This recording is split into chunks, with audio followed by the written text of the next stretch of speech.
then very quickly, after the platelets separate, they clot. And you'd have a massive clot there. So this all had to happen in a very timely manner. If it had not, there would have been no blood flowed out. There would have been only the serum.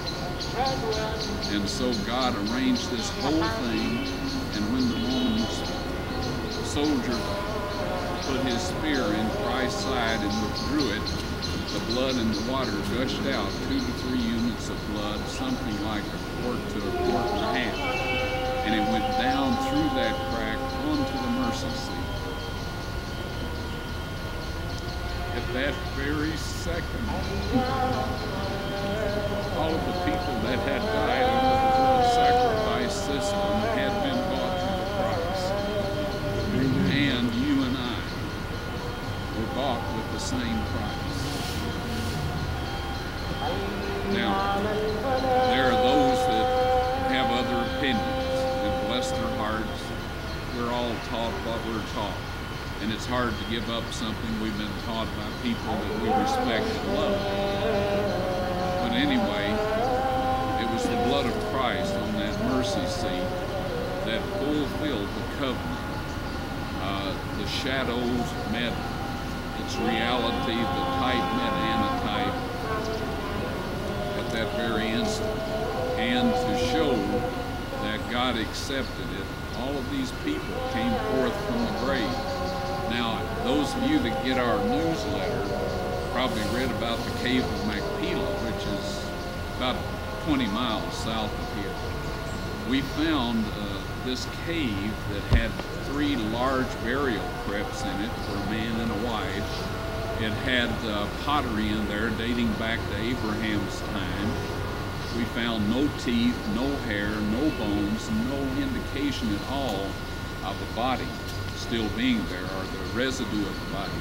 We did find some partially decayed and fossilized chips of the spices that they used.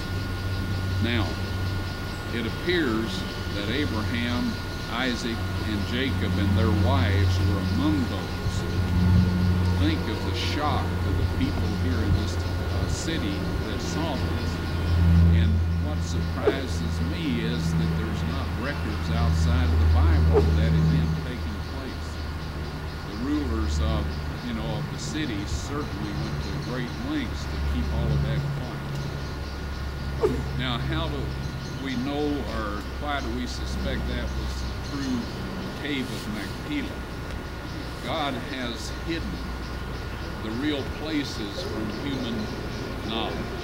We're all pack rats. We carry things off a pocket full at a time, or we put some big building over it so you can't tell anything about it in later years. And God didn't want that to happen. This is the place where Christ died. Within 100 yards of where you're sitting this minute is where that took place. And this sepulcher right here is the very one that he arose from. This is the gateway to heaven. Jacob, when he had his dream, he was just a little north of here, and his vision, and he said he saw angels ascending and descending, and he said, this is none but the gateway to heaven. And I assure you that's what it is.